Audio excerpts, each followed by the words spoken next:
Making a co-op video game is a nearly suicidal endeavor.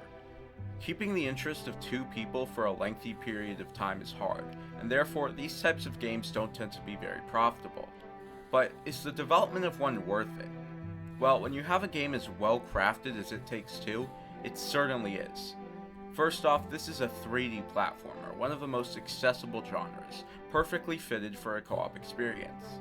Not only that, but it's a good 3D platformer. The playable characters move so nimbly, and it's so exciting to control them. Their movesets aren't anything special, but they work really well to deliver a fine-tuned experience in conjunction with the level design. This is a platforming video game, but it isn't afraid to delve into other territories and genres. The gimmicks that take away from the platforming experience pan out really well. The dungeon crawler segment is surprisingly well made, and the more gimmicky boss fights are actually very well put together. You also have these mini-games scattered throughout the levels, which are a ton of fun on their own. There are some ideas like the kaleidoscope segment and the labyrinth toy that don't work out too well, but those are few and far between. What I'm trying to say is that even with all of the gimmicks, this is a very consistent platformer that nails both movement and level design.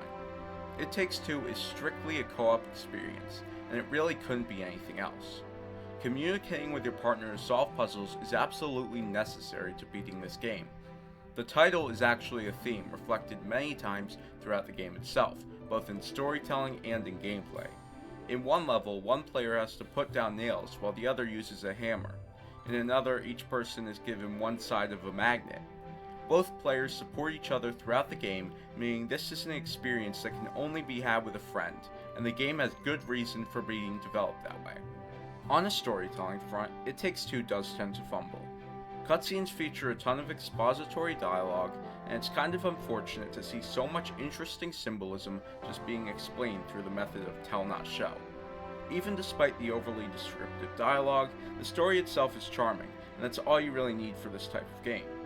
Overall, the combination of really exciting level design that forces you to communicate with a friend, and gimmicks that are mostly well executed makes It Takes Two a co-op experience for the ages. 9 out of 10.